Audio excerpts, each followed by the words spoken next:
So நம்ம இப்ப கீதா மகாத்மியம் 6வது சாப்டரோட இதை பார்த்தோம். செஷன் உள்ள போயிடலாம்.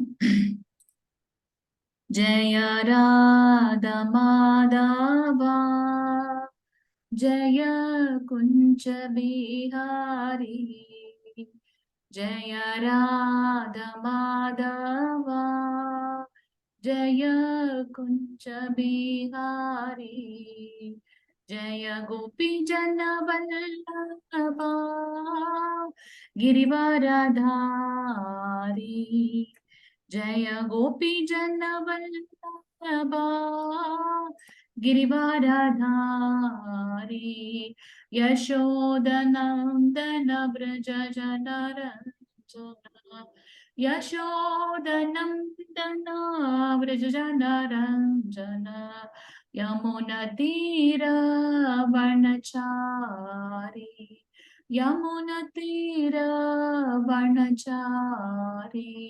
हरे कृष्ण कृष्ण कृष्ण हरे हरे हरे राम राम राम हरे हरे हरे कृष्ण कृष्ण कृष्ण हरे हरे हरे राम राम राम हरे हरे हरे कृष्ण कृष्ण कृष्ण हरे हरे हरे राम राम राम हरे हरे हरे कृष्णा.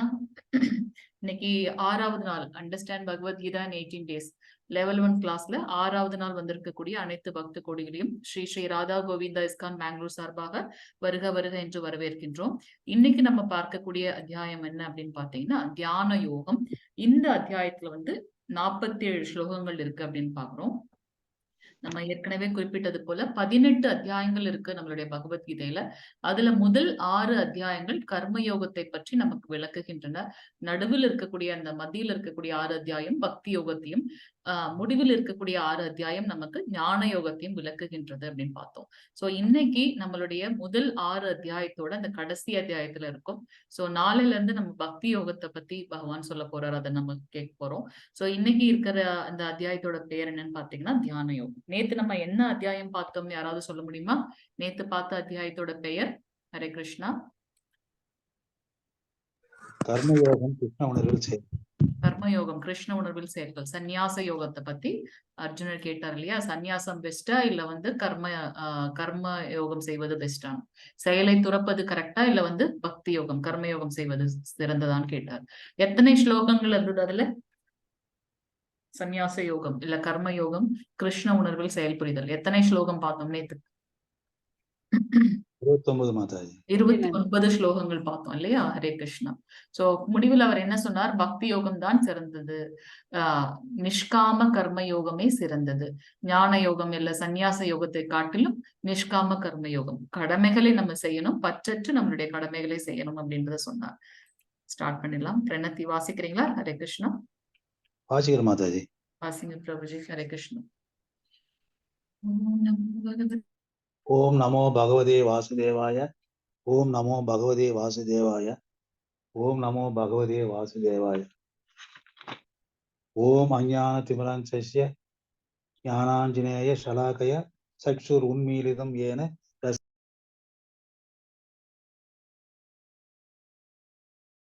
சைதன்ய மனோபீஷ்டம் சாபிதம் ஏன போதலே ஸ்வயம் ரூப கதா ஆகியம் ததாதிஸ்வ பதாந்திகம் சந்தே வந்தே அகம் குரு ஸ்ரீயுத பதகமலம் ஸ்ரீ குருன் வைஷ்ணாம்ச ஸ்ரீரூபம் சாக்கியரஜாதம் சககண ரகுநாதன் இதம் தம் ஜீவம் சாத்வைதம் சாவதூதம் தம் சாததூதம் பரிஜன சகிதம் கிருஷ்ண சைதன்ய தேவம் ஸ்ரீ ராதாகிருஷ்ண பாதான் சககண லலிதா ஸ்ரீ விஷாகாம்ச விதாம்சா ஏ கிருஷ்ணா கர்ணசிந்தோ தீனபந்தோ ஜகத்பதே கோபேஷா கோவிந்தா கோபிகா காந்தா ராதா காந்தா நமஸ்துதே சப்த காஞ்சன கௌராங்கி ராதே விருந்தா வனேஸ்வரி விஷபானு सुदे देवी प्रणमायि हरिप्रिये वाञ्च कल्पतरुष्य कृपा सिंधु पवेश देवस पतितानां पावनेयो वैष्णवेयो नमो नमः।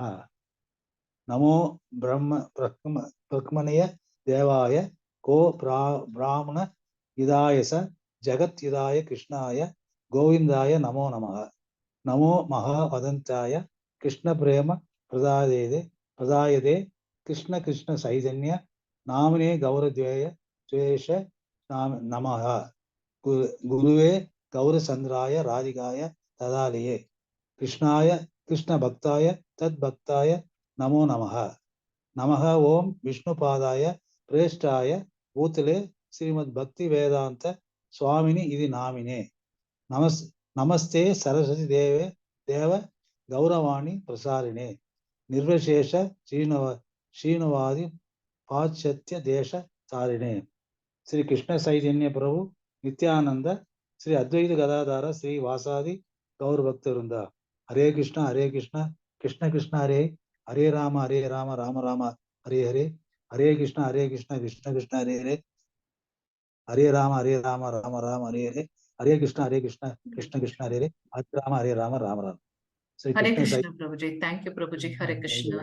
சோ நேத்து நம்ம பார்த்த அத்தியாயம் சந்நியாச யோகம், கர்ம யோகம், கிருஷ்ண உணர்வில் செய்ய பார்த்தோம் இல்லையா? சோ அர்ஜுனர் கேட்டார், சந்நியாசம் சிறந்ததா இல்லது கர்ம யோகம் சிறந்ததா? அதற்கு பகவான் சொன்னார், கர்ம யோகமே சிறந்தது சந்நியாசத்தை காட்டு.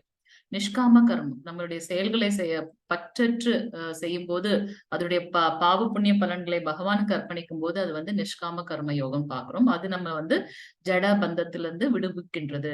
கிருஷ்ணர் மீது நம்ம கவனம் செலுத்துவதன் மூலமாக விடுதலை பெறுகின்றோம் அப்படின்றத நேத்து பார்த்தோம். இன்னைக்கு நம்ம பார்க்கக்கூடிய அத்தியாயம் தியான யோகம். இந்த தியான யோகத்துல நமக்கு அஷ்டாங்க யோகத்தை பத்தி பகவான் சொல்ல போறார். கொஞ்சம் கொஞ்சமா எந்த சாப்டர் அவர் எடுத்தாலுமே பக்தி தான் சிறந்தது அப்படின்றத சொல்லுவார். இது வரைக்கும் நம்ம என்னென்ன யோகம் நமக்கு பகவான் சொல்லியிருக்கார். ஃபர்ஸ்ட் சாப்டர்ல என்ன யோகம் பார்த்தோம்? யாராவது சொல்ல முடியுமா? ஃபர்ஸ்ட் சாப்டர்ல என்ன யோகம்? சாப்டரோட பெயரே என்ன? ஃபர்ஸ்ட் சாப்டர் அர்ஜுன விஷாத யோகம். ஹரே கிருஷ்ணா. செகண்ட் சாப்டர் சாங்கிய யோகம். ஹரே கிருஷ்ணா, சாங்கிய யோகம். தேர்ட் சாப்டர் கர்ம யோகம். ஹரே கிருஷ்ணா. ஃபோர்த்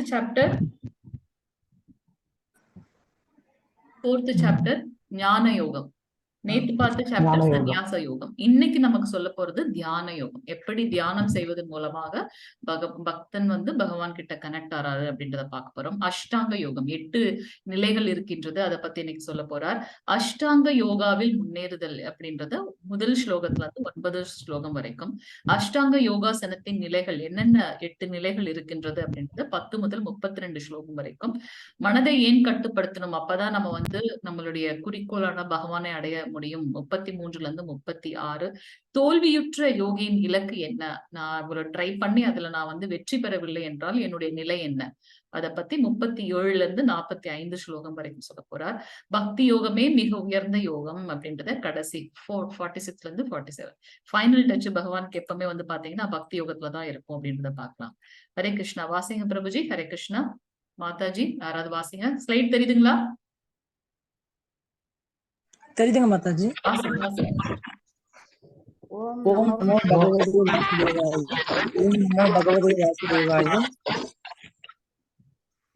ஓம் நமோ பகவதே வாசுதேவாய. ஓம் ஸ்ரீ கிருஷ்ண பரமாத்மனே நமः.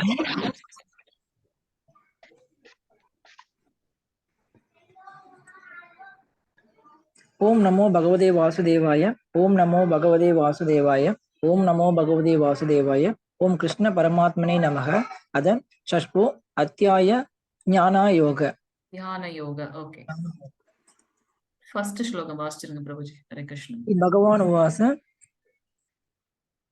அநாஸ்ரிதः கர்மபலம் காரியம் கர்ம கரோதி யः ச சந்நியாசி ச யோகி ச ந நிரக்னர்ன சாக்ரியஸ. ஹரே கிருஷ்ண பிரபுஜி. தேங்க்யூ பிரபுஜி. புருஷோத்தமரான முழுமுதற் கடவுள் கூறினார், செயலின் பலன்களில் பற்றற்று கடமைக்காக செயலாற்றுபவனே சந்நியாசியும் உண்மையான யோகியும் ஆகின்றானே தவிர வேள்வி நெருப்பை மூட்டாதவனும் செயலற்றவனும் அல்ல. சோ உன்னுடைய கடமையை செய்யணும். செயலின் பலன்களில் பற்றில்லாமல் கடமைக்காக செயலாற்றுபவனே, இது என்னுடைய கடமை, அதை நான் செய்தே தீரணும் அப்படின்னு பண்றவங்கதான் வந்து உண்மையான சந்நியாசி. அவர்களே யோகியும் ஆவார்கள். அதை விட்டு விட்டு வேள்வி நெருப்பை மூட்டாதவன் மீன்ஸ் அந்த உண்மையான எதற்காக நம்ம வந்து இந்த யோகம் பண்றோன்றதே தெரியாம இருக்காங்க இல்லையா, அது அவர்கள் வந்து பாத்தீங்கன்னா வேள்வி நெருப்பை மூட்டாதவன் வந்து செயலற்றவனும் அல்ல, அவங்க வந்து யோகி கிடையாது அப்படின்றத வந்து நமக்கு பகவான் இங்க சொல்றார். சோ யோகா என்றால் என்ன? யோகா என்பது என்ன செயல் நம்ம வந்து செய்கின்றோமோ அது பக்தனையும் பகவானையும் கனெக்ட் பண்றது வந்து யோகா அப்படின்றத நம்ம பார்த்தோம். சோ அஷ்டாங்க யோகா 8, அஷ்ட மீன்ஸ் 8, அங்க மீன்ஸ் 8 விதமான யோகங்கள் இருக்கு. அது நம்மள பகவான் கிட்ட கனெக்ட் பண்ணும். என்னென்ன அது 8 விதமான யோகங்கள் அப்படின்னு பாத்தீங்கன்னா, யமம், யமம்னா எதெல்லாம் நான் செய்யக்கூடாதோ அதை செய்யாமல் இருப்பது, வெளிப்புற பண்புகள். நியமம் அப்படின்னா உட்புற பண்புகள். மனதளவில் நம்ம தூய்மையாக இருக்கணும் இல்லையா? சோ அது வந்து உட்புற பண்புகள். எதையெல்லாம் நான் செய்யணுமோ அதெல்லாம் செய்ய வேண்டியது, அது வந்து நியமம். ஆசனம் அப்படின்னாக்கா உட்காரக்கூடிய விதங்கள். அது அது இல்லாம நம்ம வந்து அதன் மூலமாக தியானம் செய்வது. சோ அது வந்து ஆசனம். பிராணயாமம் மூச்சு பயிற்சி. அந்த மூச்சு பயிற்சி செய்வதன் மூலமாகவே நம்ம வந்து பகவான் கிட்ட கனெக்ட் ஆகும். சோ பிராணயாமம் அது மூச்சு பயிற்சி. பிரத்யாகாரம் அப்படின்னா புலன்களை அடக்குதல். நம்ம மெயினா நம்மளுடைய எல்லா வீழ்ச்சிக்கும் காரணம் எங்க இருந்து ஸ்டார்ட் ஆகுதுன்னு பாத்தீங்கன்னா அந்த புலன்கள். சோ அந்த புலன்களை அடக்கி மனதை ஒருநிலைப்படுத்தி நம்மளுடைய புத்தியை பகவான் மேல வந்து செலுத்தும் பொழுது நம்ம வந்து ஸ்திரமாக, உறுதியாக, நிலையாக பகவான் மேல வந்து கான்சென்ட்ரேட்டடா இருக்கும். தாரணை கவனத்தை ஒருமித்தல். மனம் இங்க அங்க அலைப்பாயும், ஆனா அதுல வந்து ஒருமித்து இருக்கிறது. தியான நிலையில் உட்கொணர்தல். இப்ப நமக்கு உள்ளார இருக்கக்கூடிய பகவானை வந்து பரிபூர்ணமாக தியானம் பண்றது வந்தாங்க. கடைசியா பாத்தீங்கன்னா சமாதி, ஒருமித்தல், ஒருங்கிணைப்பு, பகவானோட ஐக்கியமாறுது. அருவவாதிகள் எல்லாரும் வந்து பாத்தீங்கன்னா இந்த நிலை, சமாதி நிலையை தான் வந்து அவங்க இன்னைக்கு நம்ம அந்த கதையை பார்க்க போறோம் கடைசியா. சோ சமாதி நிலையில இருக்கணும் அப்படின்றத அவங்க ட்ரை பண்றாங்க. ஆனா பக்தன் வந்து என்ன சொல்றாரு, எனக்கு அதெல்லாம் இல்லை, அதையும் தாண்டி ஒரு படி மேல. சோ பகவானுக்கு வந்து தூய பக்தி சேவை செய்யணும்ன்றதுதான் அவங்களுடைய குறிக்கோளாக இருக்கின்றது அப்படின்னு பாக்குறோம். சோ இன்னைக்கு நமக்கு வந்து அந்த தியான யோகத்துல வந்து 8 நிலைகள் இருக்கின்றது. யமம், நியமம், ஆசனம், பிராணயாமம், பிரத்யாகாரம், தாரணை, தியானம், சமாதி. இந்த ஒரு நிலையிலயும் வந்து நம்ம வந்து பகவானோட கனெக்ட் ஆக போறோம் அப்படின்றத வந்து நம்ம பார்க்க போறோம். இந்த ஃபர்ஸ்ட் ஸ்லோகம், ஐ மீன் 6வது ஸ்லோகம் வாசிங்க பிரபுஜி, மாதாஜி வாசிங்க. எல்லாருமே ஒரு ஸ்லோகம் வாசிக்கணும். ஹரே கிருஷ்ணா. நான் படிக்கிறேன் மாதாஜி. படிங்க மாதாஜி. ஹரே கிருஷ்ணா. பந்தூர் ஆத்மாத்மனஸ்ய தஸ்ய யோனாத்மை வாத்மனாஜிதஹ அநாத்மனஸ்து சத்ருத்வே வர்த்தேதாத்மைவ சத்ருவத. ஹரே கிருஷ்ணா. ஹரே கிருஷ்ண மாதாஜி. மனதை வென்றவனுக்கு மனமே சிறந்த நண்பனாகும், ஆனால் அவ்வாறு செய்ய தவறியவனுக்கோ அதுவே மிகப்பெரிய விரோதி ஆகும். நம்ம ஃபார் எக்ஸாம்பிள் நம்ம வந்து ஒரு குதிரை பயணம் பண்ணிட்டு இருக்கோம். எங்க போகணுமோ அதை கரெக்டா அங்க வந்து நம்மளுடைய குதிரையை கட்டுப்படுத்தி அந்த இடத்துக்கு போகணும் இல்லையா? இல்ல குதிரை போற இடத்துக்குலாம் நம்ம போனோம்னா எங்க போய் சேரணுமோ அங்க போய் சேராம நம்ம இங்கேயே உழன்று கொண்டே இருப்போம் இல்லையா? சோ மனது வந்து நம் நண்பனா விரோதியா அப்படின்னு பார்த்தா, எப்ப மனதை நம்ம கட்டுப்பாட்டுக்குள்ள வச்சிருக்கோமோ அது வந்து நமக்கு நண்பன். நம்ம மனசை ஒருமுகப்படுத்தி பகவான் மேல போக்கஸ்டா இருக்கும்போது அது நமக்கு நண்பன்.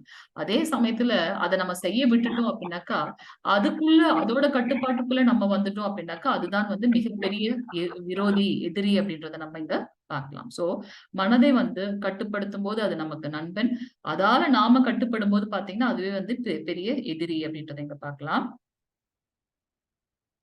10வது ஸ்லோகம் மாதாஜி. இப்ப நம்ம ஒரு அந்த அஷ்டாங்க யோகத்தோட நிலைகள் பார்த்தோம் இல்லையா? ஒன்னொன்னுத்தையும் பகவான் எக்ஸ்பிளைன் பண்ண போறார். யமம் என்பது என்ன அப்படின்றத சொல்றாரு. அதாவது எதையெல்லாம் நாம் செய்யக்கூடாதோ அதை விடுத்து விடுகிறது. அதை செய்யாமல் இருப்பது வந்து யமம். என்னென்னலாம் சொல்ல போறார் பார்க்கலாம். ஹரே கிருஷ்ணா. மாதாஜி பிரபுஜி வாசிங்க. ஹரே கிருஷ்ணா மாதாஜி வாசிங்க. யாராவது ஒருத்தர் வாசிங்க. யோகி இங்கீத சல்பம் ஆத்மானம் ரகசி ஸ்திதர ஏகாக்கீயத்த சித்தாத்மா நிராஷி அபரிக்கிரக. ஹரே கிருஷ்ண பிரபுஜி, ஹரே கிருஷ்ண மாதாஜி. யோகியானவன் தனது உடல், மனம் மற்றும் ஆத்மாவினை பரமனின் தொடர்பில் எப்போதும் ஈடுபடுத்த வேண்டும். அவங்க 24/7 எப்பவுமே வந்து பகவான் மேலேயே இருக்கணும். யமம் என்பது வந்து அதுதான். மனசையோ இல்ல உடலையோ வேற விஷயத்துக்கு வந்து அவங்க யூஸ் பண்ணக்கூடாது. உடல், மனம் மற்றும் ஆத்மாவினை பரமனின் தொடர்பில் எப்போதும் ஈடுபடுத்த வேண்டும். அவன் தனிமையான இடத்தில் தனியே வசித்து, ஏன் அப்படின்னு பாத்தீங்கன்னா அப்பதான் அவங்களுக்கு வந்து அந்த டிஸ்ட்ராக்ஷன் இருக்காது இல்லையா? ஆனா இதெல்லாம் நமக்கு பாசிபிளான்னு நம்ம கடைசியா வந்து ஒரு கேள்வி கேட்டுக்கணும். சோ இதெல்லாம் வந்து சத்தியயுகத்துல வந்து பாசிபிளா இருந்தது. அதனால அவங்க இந்த தவங்கள், இந்த அஷ்டாங்க யோகம் அதெல்லாம் அவங்களுக்கு பாசிபிளா இருந்தது. ஏன்னா எல்லாமே ரொம்ப தூய்மையாக இருந்தது, உண்மையாக இருந்தது சத்தியயுகத்தில். ஆனா இப்ப இருக்க கலியுகத்துல வந்து பாத்தீங்கன்னா எல்லாமே அதற்கு ஆப்போசிட் இல்லையா? சோ அவங்க என்ன சொல்றாங்க பாருங்க யமம் இதுல. அவன் தனிமையான இடத்தில் தனியே வசித்து மனதை கவனத்துடன் எப்போதும் கட்டுப்படுத்த வேண்டும். அவன் உரிமை உணர்வுகளிலிருந்தும் ஆசைகளிலிருந்தும் விடுபட்டு இருக்க வேண்டும். எதுல இருந்து எதை அவங்க செய்யக்கூடாது? தான் அப்படின்ற அகங்காரம் இருக்கக்கூடாது. நான் தான் இதோட உரிமையாளன்றது இருக்கக்கூடாது. ஆசைகள் இல்லாம இருக்கணும். அதுதான் வந்து பாத்தீங்கன்னா யமம். அதனாலதான் அது வந்து வெளிப்புற பண்புகளை வந்து தூய்மையாக வைத்துக் கொள்ளக்கூடியது அப்படின்றத நம்ம இங்க பார்க்கலாம். சோ யோகி தன்னுடைய உடல், மனம், ஆத்மா எப்போதும் பரமனின் தொடர்பில் வைத்திருக்க வேண்டும். அது மட்டும் இல்லாம மனதை வந்து ரொம்ப கவனத்தோட கட்டுப்படுத்தி உரிமை உணர்வுகள் இல்லாமல், ஆசைகள் இல்லாமல் விடுபட்டு இருக்க வேண்டும். இத ஃபாலோ பண்றது வந்து யமம் அப்படின்றத பார்க்கலாம். அடுத்து நியமம் பின்னாடி அடுத்ததுல வருது. இப்ப ஆசனம்னா என்ன அப்படின்னு மாதாஜி படிங்க. மாதாஜி ஃபர்ஸ்ட் இதுல ட்ரை பண்ணீங்க இல்லையா? படிங்க. ஹரே கிருஷ்ண மாதாஜி. ஹரே கிருஷ்ணா. ஹரே கிருஷ்ண மாதாஜி. ஹரே கிருஷ்ணா மாதாஜி. பிரபுஜி வாசி. சுக்ஷௌ தேசே பிரதிஷ்டாப்ய ஸ்திரம் ஆசனம் ஆத்மனக நாத்யுச்சரித்தம் நாதிநீசம் சைலாஜின குஷோத்தரம் தத்ரைகாக்ரம் மனக கிருத்வா யத சித்தேந்திரிய கிரியக உபவிஷ்யாசனே புஞ்சியாத் யோகம் ஆத்ம விசுத்தையே. ஹரே கிருஷ்ணா. ஹரே கிருஷ்ணா. யோகத்தை பயில தனிமையான இடத்திற்கு சென்று நிலத்தில் தர்பை புல்லை பரப்பி அதனை மான் தோலாலும் மென்மையான துணியினாலும் மறைக்க வேண்டும். இந்த ஆசனம் மிக உயரமாகவோ தாழ்வாகவோ இல்லாமல் புனிதமான இடத்தில் அமைந்திருக்க வேண்டும். பின்னர் இதன் மேல் ஸ்திரமாக அமர்ந்து மனம், புலன்கள் மற்றும் செயல்களை கட்டுப்படுத்தி மனதை ஒருமுகப்படுத்தி இதயத்தை தூய்மைப்படுத்துவதற்காக யோகியானவன் யோகத்தை பயில வேண்டும். இது வந்து பாத்தீங்கன்னா ஆசனம், நம்ம உட்காரக்கூடிய இடம் வந்து எப்படி இருக்கும்ன்றத வந்து நம்ம இங்க பாக்குறோம். அந்த யோகத்தை மனசை கட்டுப்படுத்தி பகவான் மேல நம்ம அந்த அஷ்டாங்க யோகம் பண்றதுல பாத்தீங்கன்னா தனிமையான இடத்திற்கு செல்ல வேண்டும். அதுதான் நம்ம யமம் இதுலயும் பார்த்தோம். நிலத்துல தர்பை புல், ஏன்னா அது தூய்மை பிளஸ் அங்க வேற இந்த பூச்சி இதெல்லாம் வராது. நமக்கு வந்து ஒரு டிஸ்ட்ராக்ஷன் இருக்காது. போக்கஸ்டா இருக்கிறதுக்காக நிலத்தில் தர்பை புல்லை பரப்பி அதன் மேல மான் தோல், இதெல்லாம் மான் தோல்லாம் இப்ப நம்ம பண்ண முடியுமா? முதல்ல இந்த மாதிரி தனிமையான தூய்மையான இடங்கள் இருக்கின்றதா? சோ அதெல்லாம் வந்து பாசிபிள் கிடையாது. இப்படி எல்லாம் போனா வந்து எப்படி அங்க விலங்குகள்லாம் இருக்குமே அப்படின்னாக்கா பகவான் மேல உண்மையான அன்பு கொண்டு அவர் என்னை காப்பாற்றுவார் இந்த உண்மையான நம்பிக்கையோட அவர் மேல நம்ம அந்த போக்கஸ்டா இந்த தியானங்கள் பண்ணும்போது பாத்தீங்கன்னா அவரே வந்து நம்மளை வந்து ரட்சிப்பார், காப்பார் அப்படின்றத நம்ம பார்க்கலாம். சோ நிலத்தில் தர்பை புல்லை பரப்பி அதன் மேல் மாத்தோல் மென்மையான துணியினாலும் மறைக்க வேண்டும். அதற்கு மேலதான் நம்ம உட்காரணும். அந்த இடம் எப்படி இருக்கணும்னு பாத்தீங்கன்னா ரொம்ப உயரமாவும் இருக்கக்கூடாது, ரொம்ப தாழ்வாவும் இருக்கக்கூடாது. அது மட்டும் இல்லாம அந்த சூஸ் பண்ற இடம் எப்படி இருக்கணும்? புனிதமான இடத்தில், புனித நதிக்கரைகள் பக்கத்துல இருக்கணும். இதன் மேல் ஸ்திரமாக அமர்ந்து ரொம்ப உறுதியா நிலையாக அமர்ந்து மனம், புலன்கள் மற்றும் செயல்களை கட்டுப்படுத்தி மனதை ஒருமுகப்படுத்தி இதயத்தை தூய்மைப்படுத்துவதற்காக யோகியானவன் யோகத்தை பயில வேண்டும் அப்படின்றத இங்க பார்க்கலாம். பிரித்யாகார அடுத்தது சொல்றாங்க. பிரித்யாகார வாசிங்க மாதாஜி. பிரபுஜி வாசிங்க. ஹரே கிருஷ்ணா. ஹரே கிருஷ்ணா மாதாஜி. ஹரே கிருஷ்ணா பிரபுஜி. உஜ்ஜைன ஏவத் சதாத்மானம் யோகி நியத மானச சாத்தியம் நிர்வாண பரமாம் மத் சம்ஸ்தாம் அதிகச்சதி. கிருஷ்ண மாதாஜி. அதிகச்சதி. ஹரே கிருஷ்ண பிரபுஜி. தேங்க்யூ பிரபுஜி. சோ இங்க வந்து பாத்தீங்கன்னா புலன்களை அடக்குதல். சோ நம்ம இந்த யமம், நியமம் அதெல்லாம் பார்த்துட்டோம். ஆசனம் எப்படி இருக்கும்னு பார்த்துட்டோம். அப்ப இந்த புலன்களை அடக்கும் போது உடல், மனம் மற்றும் செயல்களை இடையறாது கட்டுப்படுத்த பழகிய யோகி தனது ஒழுங்குபடுத்தப்பட்ட மனதுடன் பௌதிக வாழ்வை கலைந்து இறைவனின் திருநாட்டை அடைகின்றான். மனம்ன்றது ரொம்ப ரொம்ப ரொம்ப ஸ்ட்ராங்கான ஒண்ணு இல்லையா? நம்ம இந்த இந்த மனது இருக்கே, அது வந்து நம்ம கிருஷ்ணலோகம் வரைக்கும் கூட போயிட்டு வந்துரும். அவ்வளவு ஸ்ட்ராங்கான ஒண்ணு. சோ இப்ப நம்ம அர்ஜுனர் வந்து சொல்றாரு, அவருடைய குரு வந்து அவருக்கு வந்து அந்த வில் பயிற்சி பண்ணும்போது எல்லாராலையும் வந்து அவ்வளவு போக்கஸ்டா பண்ண முடியல. ஆனா அர்ஜுனன் கரெக்டா வந்து அந்த அந்த பறவையோட கண்ணை பார்த்து அதை வந்து எனக்கு கண்ணுதான் தெரியுது அப்படின்றதெல்லாம் சொன்னாரு. அவ்வளவு போக்கஸ்டா இருந்தவர்.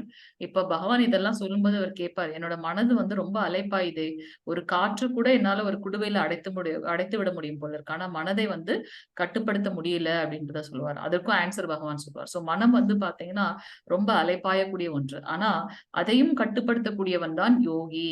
சோ அந்த உடல், மனம் மற்றும் தன்னுடைய செயல்கள் எல்லாத்தையும் இடையறாது கட்டுப்படுத்த பழகிய யோகி தனது ஒழுங்குபடுத்தப்பட்ட மனதுடன் பௌதீக வாழ்வை கலைந்து இறைவனின் திருநாட்டை அடைகின்றான். நேத்தே வந்து பகவான் சொன்னார், இந்த சந்நியாச யோகத்துல இருக்கவங்களும் என்னைதான் வந்து அடைகின்றார்கள். ஆனா பக்தன் வரக்கூடிய வழியும் அவர்கள் சன்னியாசிகள் யோகிகள் வரக்கூடிய வழியும் வேறு வேறாக இருக்கின்றது. பகவானுக்கு வந்து நம்ம 2 பேருமே குழந்தைகள் தான். பக்தனும் குழந்தை, யோகிகளும் குழந்தை. ஏன்னா யோகி வந்து எனக்கு எதுவுமே வேணாம், பகவானோட கதி வந்தா போதும்னு சொல்லிட்டு அவர் மேல போக்கஸ்டா இருக்கான்றதை நம்ம பார்க்கலாம். பக்தன் தன்னுடைய கடமைகளையும் செய்து கொண்டு, இது எனக்கு கொடுக்கப்பட்ட கடமை, அதையும் செய்து கொண்டு அது கிருஷ்ணரோட ஒரு ஞாபகத்தோட அவங்க வந்து அவங்களுடைய செயல்களை பண்றாங்கன்னு பாக்குறோம். சோ பக்தன் வந்து குழந்தை ரொம்ப சின்ன குழந்தையை எப்படி தாய்க்கு அரவணைத்துக் கொள்கின்றார்களோ அது போலத்தான் அப்படின்றத நம்ம நேத்து பார்த்தோம் இல்லையா? 16வது ஸ்லோகம் மாதாஜி பிரபுஜி வாசிங்க. ஹரிவ மாதாஜி. ஹரே கிருஷ்ண மாதாஜி. நார்த்யஸ்தனஸ் யோகோ ஸ்துதி நசைகாந்தம் அனஸ்னத நாசாதி ஸ்வப்ன சீலஸ்ய ஜாக்ரதோ நைவ சார்ஜுனா. ஹரே கிருஷ்ண மாதாஜி. ஹரே கிருஷ்ணா. சோ அர்ஜுனா, எவன் ஒருவன் மிக அதிகமாக இப்ப வந்து சொல்றாரு, மனசை கட்டுப்படுத்தணும், ஜட பற்றுகள்ல இருந்து கம்மியா அவங்களோட போக்கஸ் வந்து பகவான் மேல இருக்கணும்ன்றத பாக்குறாங்களா? அது எப்படி சாத்தியமாகும் அப்படின்னு பாத்தீங்கன்னா, எவன் ஒருவன் மிக அதிகமாக அல்லது மிக குறைவாக உண்கின்றானோ, மிக அதிகமாக அல்லது மிக குறைவாக உறங்குகின்றானோ, அத்தகையோன் யோகி ஆவதற்கான வாய்ப்பே இல்லை. நம்மளுடைய இது எப்படின்னு பாத்தீங்கன்னா, எப்பவும் நிலையான ஒண்ணா இருக்கணும். அதிகமாகவும் சாப்பிடக்கூடாது, குறைவாகவும் சாப்பிடக்கூடாது. நம்ம நெக்டர் ஆஃப் இன்ஸ்ட்ரக்ஷன் உபதேசாமிரதத்துல வந்து நம்ம இதெல்லாம் பாக்குறோம். அளவுக்கு மிஞ்சினால் அமிர்தமும் நஞ்சுன்னு படிச்சிருக்கோம் இல்லையா? சோ அளவுக்கு அதிகமா எதுவுமே இருக்கக்கூடாது. நம்மளுடைய சாப்பாடாக இருக்கட்டும், இல்ல உறங்குவதா இருக்கட்டும், அதெல்லாம் வந்து கண்ட்ரோல்டா இருக்கும்போது அவங்கதான் வந்து யோகி ஆவதற்கான வாய்ப்பு இருக்கு. அது இல்லாதவங்க வந்து பாத்தீங்கன்னா யோகி ஆவதற்கான வாய்ப்பு இல்லை அப்படின்றத பகவான் சொல்றாரு. இதுல இருந்து நம்மளுடைய லைஃபுக்கு தேவையான ஒரு மெசேஜ் வந்து நம்ம எடுத்துக்கணும்னு பார்க்கலாம். நியமம் பத்தி பகவான் சொல்ல போறார். உட்புற பண்புகள் என்ன? அது உட்புற பண்புகள் வாசிங்க மாதாஜி பிரபுஜி. ஹரே கிருஷ்ணா. ஹரே கிருஷ்ணா வாசிங்க. தெரியுதுங்களா ஸ்கிரீன்? ஹரே கிருஷ்ண மாதாஜி. ஹரே கிருஷ்ண பிரபுஜி. யுக்தாகர விஹாரஸ்ய யுக்த சேஷ்டஸ்ய கர்மசு யுக்த ஸ்வப்னாவ போதஸ்ய யோகோ பவதித கஹா. ஹரே கிருஷ்ணா. ஹரே கிருஷ்ண பிரபுஜி. சோ நியமம்னா எதையெல்லாம் நாம் ஃபாலோ பண்ணணுமோ, எதையெல்லாம் நாம் கடைபிடிக்க வேண்டியமோ, உண்ணுதல், உறங்குதல், உழைத்தல், கேளிக்கை ஆகிய பழக்கங்களை நெருப்படுத்தியவன். எல்லாமே ஒரு லிமிட்டோட இருக்கிறது இல்லையா? யோக பயிற்சியின் மூலமாக எல்லா துன்பங்களையும் பெருமளவில் நீக்கிவிட முடியும். எதையெல்லாம் நான் ஃபாலோ பண்ணணுமோ அதை பண்ணினா இந்த யோக பயிற்சியின் மூலமாக நம்மளுடைய துன்பங்கள் எல்லாம் நீக்கிவிட முடியும். என்ன அது யோக பயிற்சி அப்படின்னு பாத்தீங்கன்னா, இந்த உண்ணுதல், உறங்குதல், உழைத்தல், கேளிக்கை இதையெல்லாம் நெறிப்படுத்தியவர்கள். நம்ம வந்து பாத்தீங்கன்னா அந்த கழுதைய வந்து பொதி சுமக்குது. அந்த கழுதையோட முதலாளி என்ன பண்றாரு, அதுக்கு முன்னாடி ஒரு கொம்பு ஒண்ணு கட்டிட்டு அதுல வந்து எதையாவது சாப்பிடுறத தொங்க விட்டுருவார். சோ கழுதை என்ன பண்ணும், நான் அதை பிடிக்கிறதுக்காக போறேன்னு சொல்லிட்டு அதை வேகமா பொதி சுமந்து கொண்டே போகும். அது பொதி சுமக்கிறது அதுக்கே தெரியாது. ஆனா அது நடக்க நடக்க அந்த அந்த அந்த என்ன கட்டி வச்சிருக்காங்களோ அதுவும் வந்து முன்னாடி போயிட்டே இருக்கும். சோ நம்மளும் வந்து பாத்தீங்கன்னா இந்த ஜட வாழ்க்கையில் நமக்கு தெரியும் இது வந்து நிலையற்றது அப்படின்னு. இருந்தாலும் நம்ம வந்து எதையோ வந்து நோக்கி ஓடிக்கொண்டே இருக்கின்றோம். நமக்கு கொடுக்கப்பட்ட 2 கடமைகளில் ஒன்று வந்து இந்த இந்த பௌதீகத்துக்கு உண்டான கடமை, இன்னொன்னு வந்து ஆன்மீக கடமை. ஆத்மாவிற்கு உண்டானது இன்னொன்னு என்னன்னு பாத்தீங்கன்னா, இந்த ஜட உடலுக்கு உண்டான கடமை. சோ நம்ம வந்து ஆத்மாவிற்கு உண்டான கடமைகளையும் நம்மளுடைய கடமையா எடுத்துக்கொண்டு அதை செய்யணும். சோ அதெல்லாம் நெறிப்படுத்தணும். நம்மளுடைய உழைப்பதா இருக்கட்டும், உறங்குதலாக இருக்கட்டும். 8 ஹவர்ஸ் டியூட்டினா அந்த 8 ஹவர்ஸ் டியூட்டி. அதை தவிர்த்து எப்பவுமே அந்த டியூட்டி கான்சியஸாவே இருந்தோம்னா நம்ம வந்து ரஜோகுணத்தில் போவதனால பகவானை பத்தின தாட் நமக்கு இருக்காது. சோ எதுவுமே வந்து ஒரு லிமிட்டடா இருக்கும். எது தேவையோ அதை மட்டும்தான் நம்ம சாப்பிடணும். உறங்குறதுல கூட நம்மளோட 6 hours max of max 8 hours அது போதும் நமக்கு. கேளிக்கை அனாவசியமா அந்த ஃப்ரெண்ட்ஸோட அந்த வீக்கெண்ட் கேட்சப் அதெல்லாம் விட்டுட்டு நம்மளுடைய நமக்கு நேரங்கள் வந்து ரொம்ப கம்மியா இருக்கு. நமக்கு தெரியாது. பரீட்சித் மகாராஜாக்குவாது தெரிந்தது 7 நாள், நமக்கு அது கூட தெரியாது. அடுத்த மொமெண்ட் என்னன்னே தெரியாது. சோ நம்ம வந்து கிடைத்திருக்க நேரத்தை வந்து பகவானை பத்தி தெரிந்து கொள்வதற்கும் அவருக்கு சேவை செய்வதிலும் நம்ம வந்து யூஸ் பண்ணணும் அப்படின்றத இங்க பார்க்கலாம். சோ அப்படி செய்வதன் மூலமாக அந்த பௌதிக துன்பங்களிலிருந்து நம்ம விடுபட முடியும். தாரணா மாதாஜி பிரபுஜி வாசிங்க. தாரணா எல்லாரும் ஒரு ஸ்லோகம் வாசிங்க. ஹரே கிருஷ்ணா. हरे कृष्णा माताजी। हरे कृष्णा प्रभुजी वासिंग प्रभुजी। यथा विनियतं सिदतं आत्मन् वदिष्यते निस्पृहः सर्वकामेभ्यो युक्त इत्युच्यते तथा। ஹரே கிருஷ்ண பிரபுஜி. யோகியானவன் யோக பயிற்சியின் மூலமாக தனது மனதின் செயல்களை ஒழுங்குபடுத்தி எல்லா ஜட ஆசைகளிலிருந்தும் விடுபட்டு உன்னதத்தில் நிலை பெறும் போது யோகத்தில் நன்கு நிலை பெற்றவனாக கூறப்படுகின்றான். கவனத்தை ஒருமுகப்படுத்தி பகவான் மேல இருக்கும்போது பாத்தீங்கன்னா நம்ம வந்து அதை வந்து நம்ம தாரணா அப்படின்னு சொல்றோம். ஒரு மனதோட செயல்களை ஒழுங்குபடுத்தி பற்றற்ற ஜட உலகள் ஆசையில இருந்து விடுபட்டு அந்த உன்னதத்தில் நிலை பெறும்போது அவங்களோட போக்கஸ் வந்து ரொம்ப ஸ்திரமாக இருக்கின்றது அப்படின்றத இங்க பார்க்கலாம். தியானம் மாதாஜி பிரபுஜி வாசிங்க. தியானம் எப்படி செய்யணும் அப்படின்றத இங்க பகவான் சொல்றார். ஹரே கிருஷ்ணா மாதாஜி பிரபுஜி.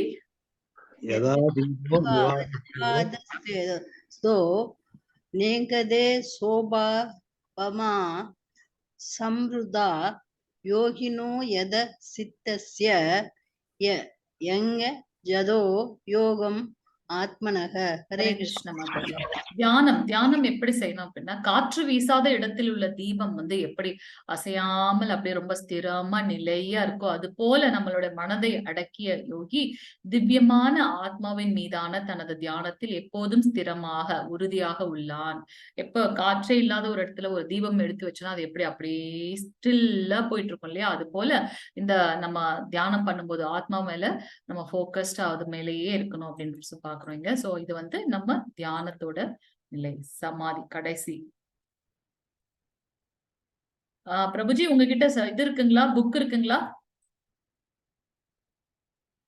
ஹரே கிருஷ்ணா பிரபுஜி. இருக்கு மாதாஜி. வாசிக்கிறீங்களா பிரபுஜி? 20-23 ஆமா வாசிக்கிறேன். நான் புக் எடுத்துடுறேன். ஸ்கிரீன்ல போட்டுக்கலாம். ஒரு நிமிஷம்.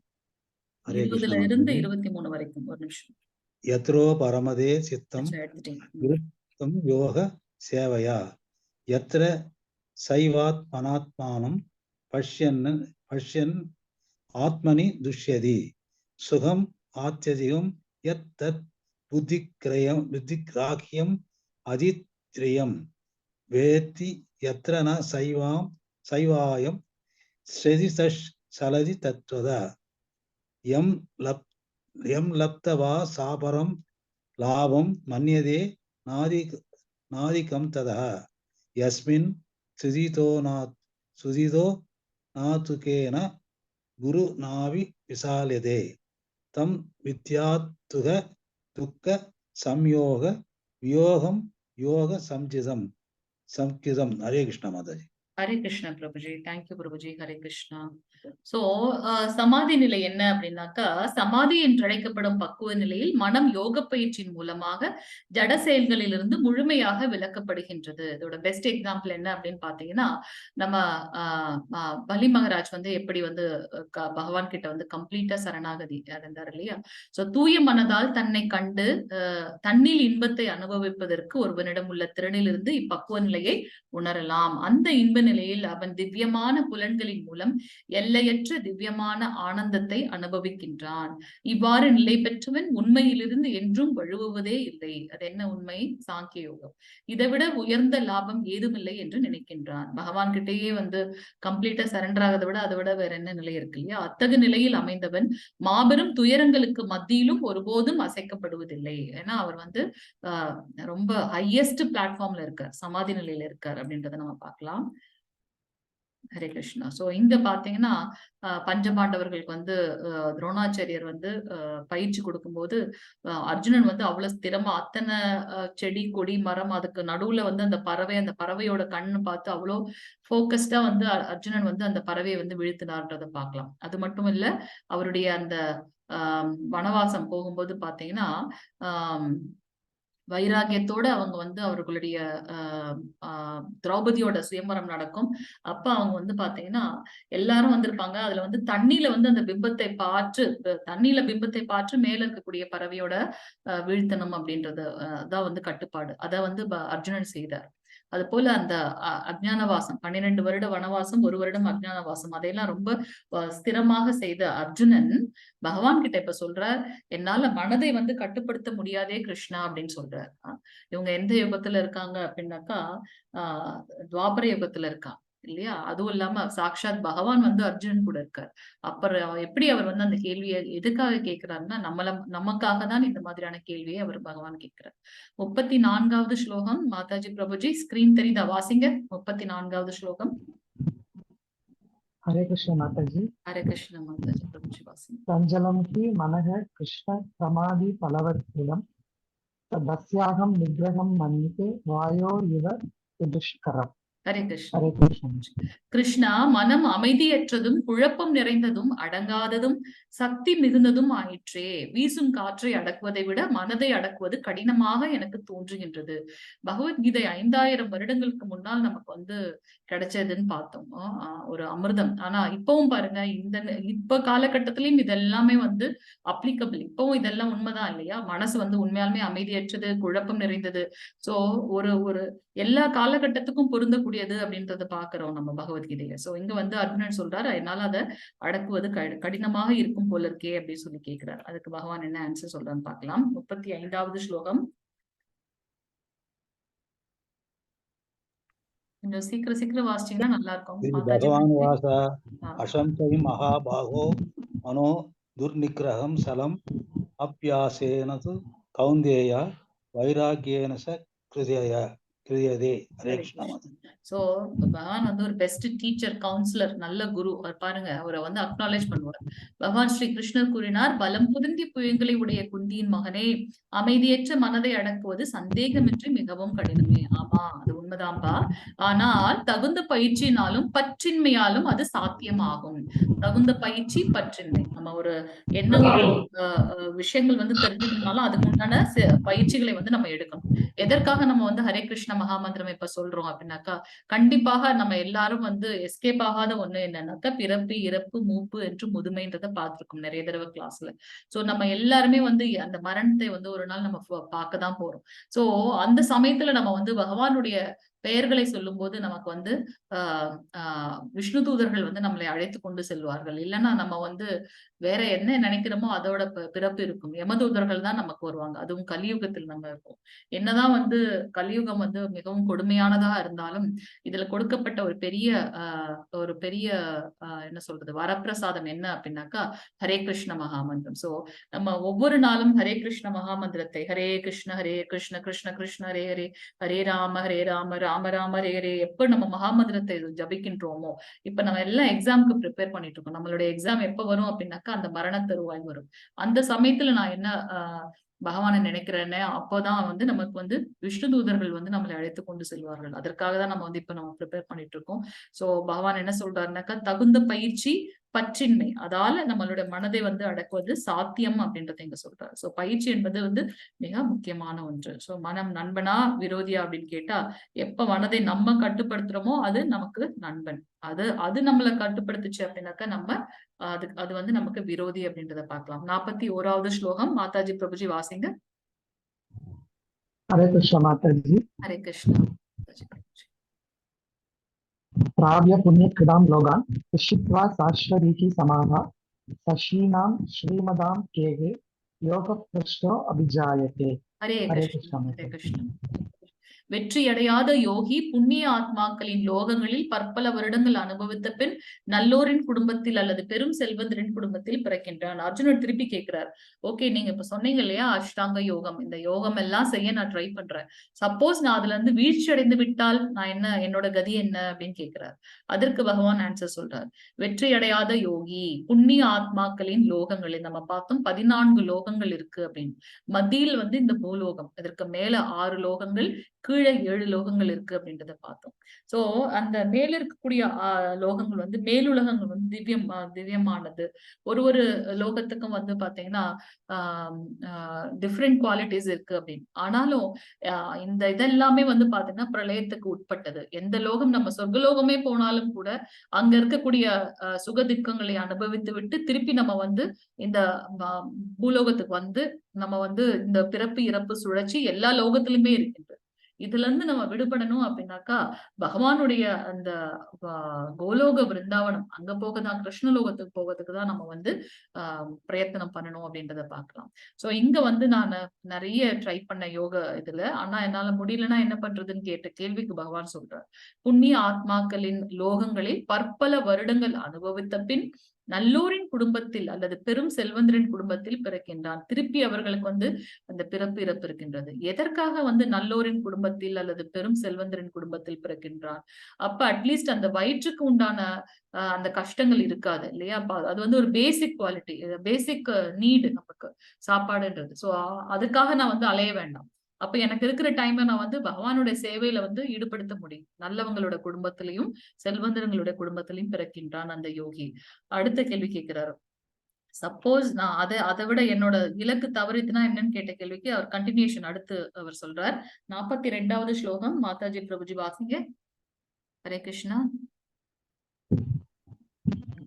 हरे कृष्ण अथवा माताजी। योगिनाम् एव कुले भवति धीमताम् एदत्ति दुर्लभतरं लोके जन्म ईदृशम्। हरे कृष्ण माताजी। பிரபுஜி.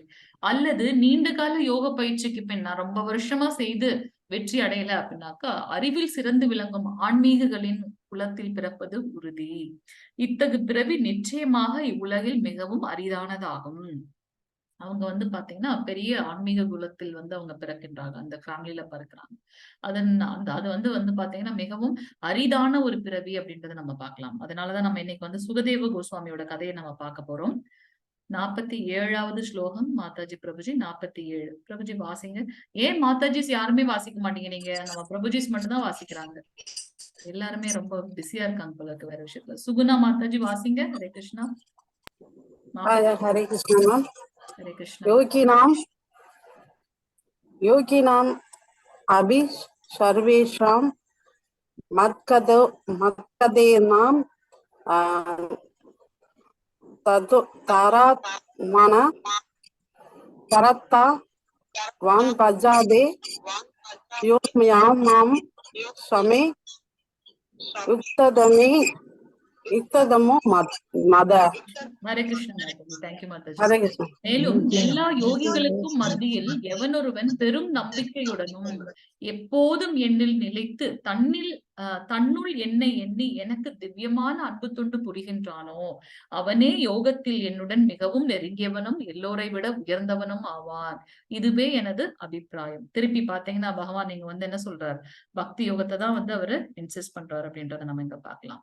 சோ எல்லா யோகிகளுக்கு நடுவுலையும் வந்து பாத்தீங்கன்னா ரொம்ப நம்பிக்கையோட எப்போதும் பகவான் மேல நிலைத்து தன்னுள் என்னை எண்ணி எனக்கு திவ்யமான அன்பு தொண்டு புரிகின்றவன் யார்? அது பக்தன் இல்லையா, அவனே யோகத்தில் என்னுடன் மிகவும் நெருங்கியவனும் எல்லாரை விட உயர்ந்தவனும் ஆவான். இதுவே எனது அபிப்பிராயம் அப்படின்றத சொல்றார். சோ இங்க வந்து பாத்தீங்கன்னா ஒரு சாப்டர்லயும் நம்ம இது வரைக்கும் 6 சாப்டர் பார்த்திருக்கோம். டிஃப்ரெண்டான யோகம் பகவான் சொல்லியிருக்காரு. ஆனா எல்லா யோகத்திலயும் மிகவும் சிறந்தது எது அப்படின்னு பாத்தீங்கன்னா பக்தி யோகம். சோ பக்தி யோகம் தான் வந்து அனைத்து யோகங்களிலும் சிறந்த யோகம். அதுவே நமக்கு வந்து பகவானை வந்து அடைவதற்கு ரொம்ப உய்வாக இருக்கப்படும் அப்படின்றத பார்க்கலாம். எல்லாமே வந்து பகவானை அடைவதற்கு தான், அஷ்டாங்க யோகம், ஞான யோகம், கர்ம யோகம். ஆனா பக்தி யோகம் வந்து மிகவும் சிறந்தது. நமக்கு பார்த்தோம் 4 யுகங்கள் இருக்கு அப்படின்னு பார்த்தோம். சத்தியயுகம், திரேதாயுகம், துவாபர யுகம், கலியுகம். நம்ம இருக்கிறது கலியுகம். சத்தியயுகம் அதுல வந்து பாத்தீங்கன்னா தியானத்தில் இருப்பது, தவங்கள் மேற்கொள்வது, அதுதான் வந்து அந்த யுகத்திற்கு விதிக்கப்பட்ட கடமை. திரேதா யுகத்தில் வந்து பாத்தீங்கன்னா விலை உயர்ந்த யாகங்களை செய்வது வந்து அந்த யுகத்தோட கடமை. துவாபர யுகத்துல விரிவான கோவில் வழிபாடுகள் செய்வது வந்து துவாபர யுகத்தோட கடமை. நம்மளுக்கு வந்து விதிக்கப்பட்டது என்ன, கலியுகம் என்ன அப்படின்னு பாத்தீங்கன்னா இறைவனின் பெயர்களை உச்சரிப்பதுதான் வந்து மிக உயர்ந்த செயல், கடமை. அதுதான் நம்மளுடைய கடமை அப்படின்றத பார்க்கலாம். சோ இங்க பாத்தீங்கன்னா லிப்டும் இருக்கு, ஸ்டேர் கேஸும் இருக்கு. சோ பக்தன் வந்து பாத்தீங்கன்னா இந்த லிப்டை யூஸ் பண்ணி ரொம்ப புத்திசாலித்தனமாக பகவானை வேகமாக அடைந்து விடுகின்றான். ஆனா மற்ற செயல்கள், கர்ம யோகம், ஞான யோகம். ஞான யோகம்னா என்ன, பகவானை பத்தி தெரிந்து கொண்டு அதன் மூலமாக அவரை அடைய ட்ரை பண்றது. நிறைய படிச்சுக்கிட்டே இருப்பாங்க வேதங்கள். நம்ம அந்த கிருஷ்ணலீலையில கூட பார்த்திருப்போம். அந்த பிராமணர்கள் என்ன பண்றாங்கன்னா அந்த வேதங்கள் உரைப்பது, அந்த சடங்கு சாங்கியம் பண்றதுலதான் வந்து அவங்க போக்கஸ்டா இருந்தாங்களே தவிர்த்து பகவான் மேல அதீத பக்தி இல்ல அவங்களுக்கு. சோ பிராமணர்களை காட்டிலும் அவர்களுடைய மனைவிகள் வந்து பாத்தீங்கன்னா உயர்ந்தவர்களாக நம்ம பாக்குறோம். ஏன் அப்படின்னாக்கா, எப்போ அவருடைய கிருஷ்ணரோட ஃப்ரெண்ட்ஸ் வந்து சொல்லுவாங்க, கிருஷ்ணா ரொம்ப பசிக்குது, கிருஷ்ணர் தான் பக்த வச்சலன் ஆச்சு. உடனே என்ன பண்றாரு, இங்க பக்கத்துல வந்து அங்க யாகம் பண்றாங்க, அங்க போய் முன்னாடி போயிடாதீங்க, வீட்டுக்கு முன்னாடி எல்லாம் போயிடாதீங்க, பின்னாடி போய் இந்த பிராமணர்களோட வைஃப் எல்லாம் இருப்பாங்க, அவங்க கிட்ட போய் கிருஷ்ணன் கேட்கலான்னு சொல்லி கேளுங்க. ஆனா இவங்க என்ன பண்ணுவாங்க, ஃப்ரெண்ட்ஸ் எல்லாம் கிருஷ்ணர் சொன்னதுக்கு ஆப்போசிட்டா பண்ணுவாங்க. அவங்க போய் பிராமணர்கள் கிட்ட சொல்லுவாங்க, அங்க கிருஷ்ணர் இருக்காரு, கிருஷ்ணருக்கு பசிக்குது, பிரசாதம் வேணும்னு. அதுக்கு வந்து அவங்க சொல்லுவாங்க, நாங்களே இங்க விஷ்ணுக்கு யாகம் பண்றதுக்காக வச்சிருக்கோம், போங்கடா எங்கன்னு சொல்லி அனுப்பி விட்டுருவாங்க. அப்ப திருப்பி இவங்க எல்லாம் போய் சொல்லுவாங்க, கிருஷ்ணா அந்த பிராமணர்கள் வந்து கொடுக்க மாட்டேன்னு சொல்லிட்டாங்க. நான் என்ன சொன்னேன், உங்களை வீட்டுக்கு பின்னாடி தானே போக சொன்னேன், யாரு உங்களை முன்வாசல் வழியா போக சொன்னது, இப்பயாவது நான் சொல்றதை கேளுங்க அப்படின்னு. உடனே அவர்களோட கோப்பர்கள் எல்லாம் என்ன பண்ணுவாங்கன்னா வீட்டுக்கு பின்வாசல் வழியா போய் அந்த அந்தணர்களோட மனைவிகள் கிட்ட வந்து சொல்லுவாங்க, கிருஷ்ணர் வந்து இங்க இருக்காரு, அவருக்கு வந்து பசிக்குதுன்னு சொன்னா அடுத்த நிமிஷம் என்னென்னலாம் அந்த யாகத்துக்கு வச்சு பிரசாதம் பண்ணி வச்சாங்களோ அதை எல்லாம் பேக் பண்ணிடுவாங்க. அந்த அந்தணர்களோட மனைவிமார்கள் எல்லாத்தையும் பேக் பண்ணி அவங்களையே கொண்டு வந்துருவாங்க. அப்ப அது வந்து உண்மையான பக்தி. சோ இந்த ஞான யோகத்துல இருக்கவங்க வந்து பகவானை பத்தி தெரிந்து கொள்வதும் சடங்கு சாங்கியங்கள் செய்வதுலதான் வந்து அவங்க வந்து அதன் மூலமாகவும் அவங்க வந்து பகவானை அடைவார்கள், அது வேறு விஷயம். ஆனா பக்தர்கள் வந்து பாத்தீங்கன்னா அவங்களுடைய நிலை வந்து உன்னதமான நிலை. அவங்க வந்து இந்த மாதிரி லிஃப்ட் யூஸ் பண்ணி எப்படி நம்ம மேல போயிடுறோமோ அது போல அவர்கள் வந்து இந்த ஸ்டேர்கேஸ் மூலமா கடினப்பட்டு போவதை விட பகவானுக்கு பக்தி தொண்டு செய்வதன் மூலமாகவே அவர்கள் வந்து பகவானை அடைகின்றார்கள் அப்படின்றத பாக்குறோம். சோ கலியுகத்தில் வந்து நமக்கு சிறந்த இது என்ன அப்படின்னு பாத்தீங்கன்னா ஜபம் செய்வதும் சங்கீர்த்தனம் செய்வதும் தான். ஹரே கிருஷ்ண கிருஷ்ண கிருஷ்ண ஹரே ஹரே, ஹரே ராம் ராம் ராம் ஹரே ஹரே. அது எப்படி, அது என்னென்ன வேத குறிப்புகள்ல வந்து அதை சொல்லப்பட்டிருக்கு அப்படின்னா எல்லா for chanting the holy names of the lord என்னென்ன வேத குறிப்புகள் இருக்கு அப்படின்றத நம்ம இப்ப பார்க்கலாம். சோ ஹரே கிருஷ்ண. யஜுர்வேதத்துல வந்து கலி சந்தாரண உபனிஷத் அப்படின்னு நம்ம பார்த்தோம். 4 வேதங்கள் இருக்கு. அந்த வேதங்களை புரிந்து கொள்வதற்காக அதுல இருந்து எடுக்கப்பட்ட சாரம் வந்து உபனிஷத். அதுல இருந்து கொடுக்கப்பட்டதுதான் நம்மளுடைய பகவத்கீதை, பாகவதன் பாக்குறோம். சோ யஜுர்வேதத்துல கலி சந்தாரண உபனிஷத் அதுல என்ன சொல்லப்பட்டிருக்கு அப்படின்னாக்கா, இதி ஷோடசகம் நாம் கலி கல்மஷ நாசனம் நதக் பரதரோ உபாயக சர்வ வேதேஷி திருஷ்யத்தே. இதி ஷோடசகம் நாம் கலி கல்மஷ நாசனம் நதக் பரதரோ உபாயக சர்வ வேதேஷு துருஷ்யத்தே. அனைத்து வேத இலக்கியங்களையும் தேடிய பின் ஹரே கிருஷ்ணரின் கோஷத்தை விட இந்த வயதிற்குனா இந்த கலியுகத்திற்கு ஒரு மகத்தான மதத்தின் முறையை மிக உயர்ந்ததாக கண்டுபிடிக்கக்கூடியது எதுவுமே கிடையாது அப்படின்னாக்கா ஹரே கிருஷ்ண மகாமந்திரமே சிறந்தது அப்படின்றத பார்க்கலாம். சைத்தன்ய சரிதாமிரதத்தில் ஆதி லீலா 17வது அத்தியாயத்தில் 21வது ஸ்லோகத்தில் என்ன சொல்லப்பட்டிருக்குன்னா, ஹரேர் நாம ஹரேர் நாம ஹரேர் நாம இவை கேவலம் கலௌ நாஸ்தியேவ நாஸ்தியேவ நாஸ்தியேவ கதிர் அந்யதா. சண்டை மற்றும் பாசாங்குத்தனமான இந்த யுகத்தில், உண்மைதான் இல்லையா, கலியுகம் அப்படிதான் இருக்கின்றது. விடுதலையின் ஒரே வழி கிருஷ்ணருடைய பரிசுத்த பெயர்களை உச்சரிப்பதன் வழி, உச்சரிப்பதுதான். வேறு வழி இல்லை, வேறு வழி இல்லை, வேறு வழி இல்லை அப்படின்றத சொல்றாங்க. இதெல்லாம் நம்மளுடைய வேத குறிப்புகள் அப்படின்றத நம்ம பார்க்கிறோம். ஸ்ரீமத் பாகவதத்துல என்ன சொல்லப்பட்டிருக்கு அப்படின்னாக்கா 12வது காண்டத்துல 3வது அத்தியாயத்தில் 51வது ஸ்லோகத்தில் கலேர்தோஷ நிதேராஜன் அஸ்தி ஹயகோ மகான் குண கீர்த்தனாத் ஏவ கிருஷ்ணஸ்ய முக்த சங்க பரம் பிரஜேத். என் அன்பான ராஜா, கலியுகத்தில் குறைபாடுகள் நிறைந்திருந்தாலும் இந்த வயதை பற்றி இன்னும் ஒரு நல்ல குணம் இருக்கின்றது. வயதுனா இந்த கலியுகத்தை பற்றி நல்ல குணம். வெறுமனே ஹரே கிருஷ்ண மகாமந்திரத்தை உச்சரிப்பதன் மூலம் ஒருவர் பொருள் அடிமைத்தனத்திலிருந்து, அதாவது ஜட பற்றிலிருந்து, அடிமைத்தனம் உண்மைதான், அதுல திருப்பி திருப்பி நம்ம வந்து கொண்டே இருக்கின்றோம் நம்மளே அறியாமல், விடுபட்டு ஆழ்நிலை ராஜ்யத்திற்கு உயர்த்தப்படலாம். சோ ஹரே கிருஷ்ண மகாமந்திரம் உச்சரிப்பது மிகவும் உன்னதமான ஒன்று, சிறந்தது அப்படின்றத நம்ம பார்க்கலாம். பகவத்கீதால யஜ்ஞானம் ஜப யஜ்னோஸ்மி நம்ம படிக்க போறோம். 10வது அத்தியாயத்துல 25வது ஸ்லோகத்தில் பகவானே சொல்லியிருக்கார், கிருஷ்ணனாகிய நான் யாகங்களில் என் பெயர்களை உச்சரிக்கும் ஜப யஜ்ஞம் ஆவேன். நம்ம பார்த்திருக்கோம், எல்லா வர்ணங்களுக்கும், எல்லா ஆசிரமத்திற்கும், எல்லா யுகத்திற்கும் யஜ்ஞம் தானம் தவம் பண்ணணும். அப்ப அந்த யஜ்ஞத்துல பகவான் எதுல இருக்காருனாக்கா நாம யஜ்ஞம், பகவானுடைய நாமத்தை உச்சரிப்பதே ஒரு பெரிய யஜ்ஞம்னு பாக்குறோம். சோ அந்த யஜ்ஞத்துல அவருடைய பெயர்களில அவருடைய எல்லா டிவைன் குவாலிட்டிஸையும் இன்வெஸ்ட் பண்ணிருக்காரு அப்படின்றத நம்ம பார்க்கலாம். சைத்தன்ய சரிதாமிரதத்தோட அந்தியலீலை 20வது அத்தியாயத்துல 16வது ஸ்லோகத்துல என்ன சொல்லப்பட்டிருக்குன்னா, நாம் அகாரி பகுதா நிஜ சர்வ சக்திஸ் தத்ரார்பித நியமத ஸ்மரணேன கலாக ஏதஸ்ரீ சீதவா கிருபா பகவான் மமாபி துர்தைவம் எதிர்ஷம் இகஜானி நானுராக. என் ஆண்டவரே, கடவுளின் உயர்ந்த ஆளுமை உங்கள் புனித பெயரில் வாழும் நிறுவனத்திற்காக அனைத்து நல்ல அதிர்ஷ்டங்களும் உள்ளன. எனவே உங்களுக்கு கிருஷ்ணா மற்றும் கோவிந்தா போன்ற பல பெயர்கள் உள்ளன. உங்கள் பெயர்களை நீங்கள் அந்த பெயர்களில் முதலீடு செய்துள்ளீர்கள். உங்களுடைய எல்லா டிவைன் குவாலிட்டிஸும் அந்த பெயர்கள்ல இருக்கு. மற்றும் அவற்றை நினைவில் கொள்வதற்கு கடினமான மற்றும் வேகமான விதிகள் எதுவும் இல்லை. ஹரே கிருஷ்ணான்னு சொல்றதுல நமக்கு என்ன ஏதாவது கஷ்டங்களோ இல்ல வேற ஏதாவது விதிகள் இருக்கா? ஒண்ணுமே இல்லை. நம்மளுடைய திரௌபதியோட வஸ்திராபரணம் நம்ம பார்த்தோம் இல்லையா? அவங்க கிருஷ்ணா துவாரகாபுரி கிருஷ்ணான்னு சொன்ன அடுத்த நிமிஷம் பாத்தீங்கன்னா பகவான் அங்க அவங்களுக்கு தேவையானது என்ன? வஸ்திரம். அதை கொடுத்தார், திரௌபதியோட வஸ்திராபரணம் இல்லையா? அது ஒரு பெரிய லீலை. அவருடைய பெயர் எல்லாம் அவருடைய பொட்டன்சி அவருடைய பெயர்ல இருக்கு அப்படின்றத நம்ம பார்க்கலாம். சோ பகவான் சொல்றார், நான் கோலோக விருந்தாவனத்துல இல்ல, வைகுண்டத்துல இல்ல, எங்க என்னுடைய பக்தர்கள் உண்மையாவே கீர்த்தனம் பண்றாங்களோ, என்னை எங்கே அழைக்கின்றார்களோ அங்கதான் நான் இருக்கேன் அப்படின்றத சொல்றார். நம்ம இந்த மாதம் புருஷோத்தம மாதம் ரொம்ப டிவைனான ஒரு மாதம், பகவானுக்கு பிடித்த மாதம். இதுல நம்ம என்ன ஆன்மீக செயல்கள் செய்தாலும் அது பன்மடங்காக நம்மளுடைய இதை நம்மளுடைய அக்கௌண்ட், ஸ்பிரிச்சுவல் அக்கௌண்ட் இன்க்ரீஸ் பண்றதுன்றத பார்க்கலாம். சோ அதுல பாத்தீங்கன்னா நம்ம தினமும் சௌராஷ்டகம் படிக்கிறோம். வில்வமங்கல தாக்கூர் அவருக்கு கண்ணெல்லாம் நம்ம படிக்க போறோம். அடுத்த இதுல நம்ம அடுத்த கதை பார்ப்போம். சோ அதுல பாத்தீங்கன்னா அவர் கண்ணு தெரியாத இருந்தாலும் அவர் பகவானை பத்தி பாடல் பாடும்போது பகவான் கிருஷ்ணர் பாத்தீங்கன்னா கண்ணுல கைய வச்சுட்டு இப்படி உட்காந்து அவர் சொல்றதை கேட்டுட்டு இருக்காரு. அவ்வளவு ஒரு பகவானுடைய கீர்த்தனம், அவருடைய பெயர்ல அவருடைய ஃபுல் பொட்டன்சி இருக்கு அப்படின்றத நம்ம இங்க பார்க்கலாம். சோ நம்ம தினமும் ஹரே கிருஷ்ணா மகாமந்திரம் சொல்லணும். திரௌபதியோட அந்த வஸ்திராபரணம் ஒரு பெஸ்ட் எக்ஸாம்பிள். நம்மளுடைய கஜேந்திர மோட்சத்திலேயே நம்ம பார்த்தோம், ஆதி மூலமே அப்படின்னு சொன்னா அடுத்த நிமிஷம் பகவான் அவருக்கு ஹெல்ப் பண்ணாரு. சோ அதனால நம்ம தினமும் ஹரே கிருஷ்ணா மகாமந்திரம் அட்லீஸ்ட் 108 டைம்ஸ் நிலையாக, உறுதியாக, ஸ்திரமாக, நான் ஒரு ரவுண்டு பண்ணாலும் பரவாயில்ல, 2 ரவுண்டு பண்ணாலும் பரவாயில்ல, அதை கண்டினியூஸா எவ்ரிடே நம்ம பண்ணணும். ஒரு நாளைக்கு 16 ரவுண்டு, ஒரு நாளைக்கு கம்மியா அந்த மாதிரி பண்ணக்கூடாது. நம்ம கிட்ட ஒரு துளசி மாலை ஹார்ட்லி ஒரு 20 rupees 30 rupees இருக்கும்.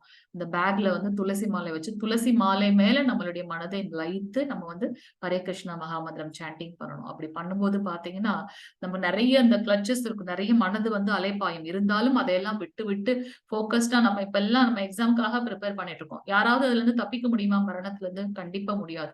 அஜாமிலனோட ஸ்டோரி நம்ம பார்க்க போறோம். சோ அதுல வந்து பாத்தீங்கன்னா புனித நாமத்தை உச்சரிப்பதோட முக்கியத்துவத்தை வந்து நம்ம பார்ப்போம்.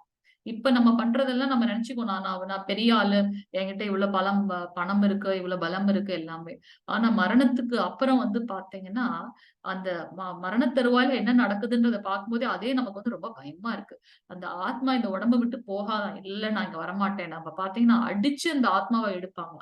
எடுத்து அந்த 1 வருடம் நம்ம வந்து பாத்தீங்கன்னா அந்த யமபுரி போற அந்த 1 வருடம் அந்த அந்த இடமே வந்து ரொம்ப அந்த இந்த நதியெல்லாம் வந்து பாத்தீங்கன்னா அந்த ஆஹ் மலம், மூத்திரம், சளி அதெல்லாம் கடந்து அந்த நதியை வந்து நம்ம தாண்டி போனோம். அதெல்லாம் ரொம்ப கஷ்டம்.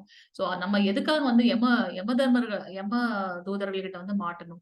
அதுக்கு பதிலா நம்ம விஷ்ணு தூதர்கள் கிட்ட போயிடலாமே. அவங்க நம்மள நிம்மதியா கூட்டிட்டு போவாங்க இல்லையா, புஷ்பக விமானத்துல. அதுக்கு நம்ம வந்து நம்ம தயார் பண்ண வேண்டாமா? இல்ல நான் இன்னும் இதே கஷ்டப்பட்டுட்டே இருக்கணும்னாக்கா ஓகே, நம்ம என்ன பண்றோமோ அதை கண்டினியூ பண்ணிக்க வேண்டியது. அவர் கேட்கறது ஒன்னே ஒண்ணுதான், ஹரே கிருஷ்ண மகாமந்திரம் உண்மையான அன்போட பண்ணணும். அதை மட்டும்தான் வந்து அவங்க சொல்றாங்க அப்படின்றத நம்ம பார்க்கலாம். கடைசி ஸ்லோகம் மாதாஜி பிரபுஜி வாசிங்க. ஹரே கிருஷ்ணா. हरे कृष्णा माताजी। ஹரே கிருஷ்ண மாதாஜி. योगिनामपि सर्वेषां मत्कदेनान्तरात्मनः श्रद्धवान् भजते यो मां समे युक्ततमो मदः। हरे कृष्णा माताजी। ஹரே கிருஷ்ண மாதாஜி. இந்த ஸ்ரீன்னு வாசிங்க மாதாஜி. ओम सत्सदीति श्रीमद्भगवद्गीतासु उपनिषत्सु ब्रह्मविद्यायां योगशास्त्रे कृष्णार्जुनसंवादे ध्यानयोगो नाम सभोऽध्यायः। हरि ओम। हरे ஹரே कृष्ण। கிருஷ்ண மாதாஜி. தேங்க்யூ மாதாஜி. மேலும் எல்லா யோகிகளுக்கு மத்தியில் எவன் ஒருவன் பெரும் நம்பிக்கையுடைய, இதுதான் நம்ம பார்த்தோம் இல்லையா, என்னில் நிலைத்து தன்னுள் என்னை எண்ணி எனக்கு திவ்யமான அன்பு தொண்டு புரிகின்றவன் அவனே என்னுடன் மிகவும் நெருங்கியவனும் எல்லோரையும் விட உயர்ந்தவனும் ஆவான். இதுவே எனது அபிப்பிராயம். பகவான் சொன்னது இதை நம்ம ஆல்ரெடி பார்த்திருக்கோம். சோ இன்னைக்கு நம்ம பார்த்த அத்தியாயம் பாத்தீங்கன்னா 6வது அத்தியாயம் பார்த்தோம், அஷ்டாங்க யோகாவில் எப்படி முன்னேறுவது அப்படின்றது. பகவான் இதுல வந்து நமக்கு வந்து 8 நிலை என்ன, அஷ்ட அப்படின்னாக்க 8 அங்கம், 8 நிலைகள் என்ன யோகத்துல அப்படின்றத பார்த்தோம். ஏன் மனதை நம்ம வந்து கட்டுப்படுத்தணும், அப்பதான் வந்து நம்ம ஸ்திரமா பகவான் மேல போக்கஸ்டா இருக்க முடியும். அப்படி நான் இதெல்லாம் செய்யும் போது ஒருவேளை நான் தோல்வியுற்றால் என்னோட நிலை என்ன?